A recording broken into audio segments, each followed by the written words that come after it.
Well, our next guest wrote the book on leadership and then sold more than 1 million copies, way more than 1 million. C Maxwell is the author of the 21 Irrefutable Laws of Leadership, and he's here today with the new 10th anniversary edition, and we welcome you back to the 700 Club. Thank you very much, Terry. Good to be with you. I know it's the 10th anniversary, but what made you decide to re-release the book? Well, my publisher, Thomas Nelson, looked at me and said, John, this book has done so well with so many.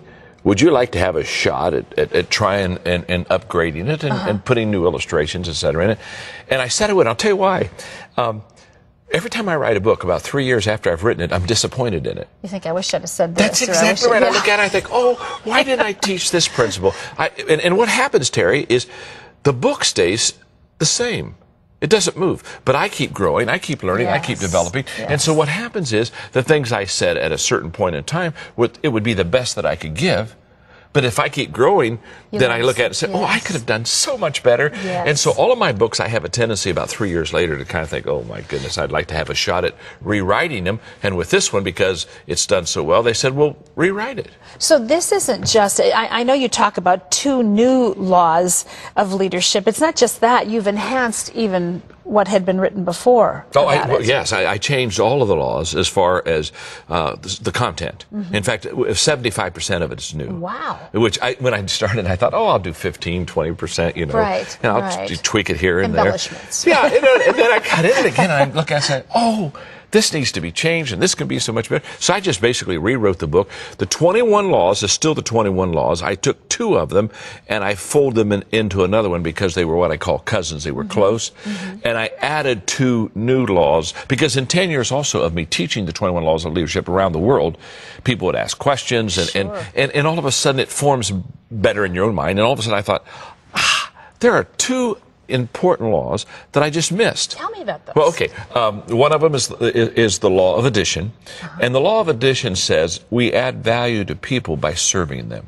Wow. And of course, you know, Terry, I do a lot of work in the corporate market. And I knew I couldn't call it the law of servanthood. It wouldn't fit Not in the marketplace, right. So I thought, I've got to put a positive spin on it, but I really want to teach servanthood, and so I call it the law of addition, and then we add value by serving others. And the whole chapter is about how to be a servant.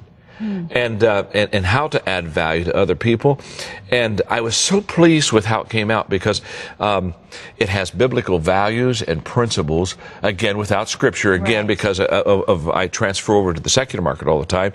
And I'm just so excited because as they read these great values and principles and apply them, it's going to not only help them in their business and help them in their company, but it's going to be like Christ would teach leadership. Because if he were here on the set and you were interviewing him, Terry, and you said, Christ, what is leadership? I think the first thing he'd say is, it's servanthood. I agree. I think he would say, hey, if you want to be first, you got to be last. And if you want to be the ruler, you got to be the servant.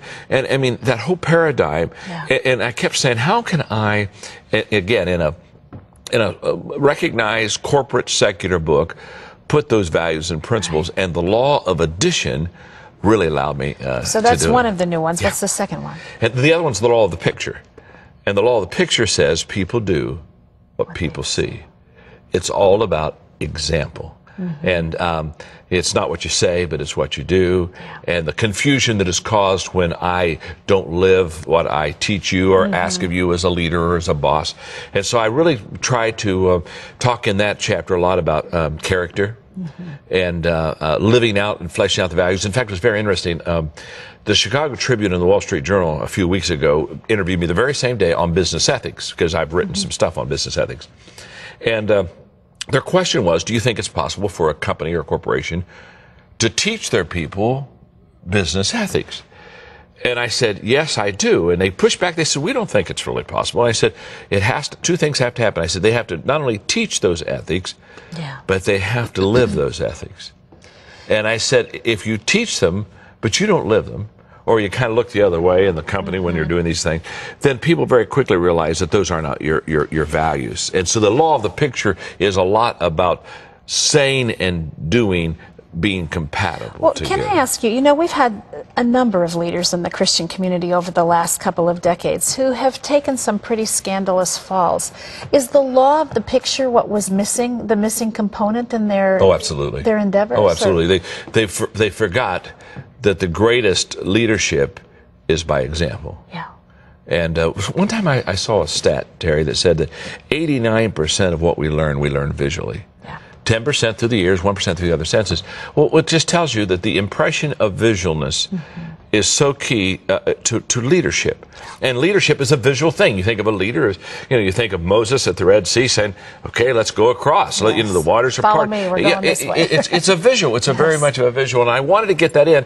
And I was so happy to have this kind of second chance on a book because it allowed me to get 2 laws in that I thought were huge in helping a person become more effective. Well, I just want to say that, if you've read the 21 Irrefutable Laws of Leadership, you want to get a hold of this revised and updated copy because, as John said, it's been totally added to and embellished, and you want to get a hold of your copy and reread it. These are principles to live by and to do business by, and it'll enhance your life. Also want to mention, you've got a brand new book called Talent is Never Enough. Also an excellent read. These are available, of course, in bookstores around the country. John Maxwell, thank you for what you do, and thank you for being here. Oh, it's great to be with you. Great to have you with us.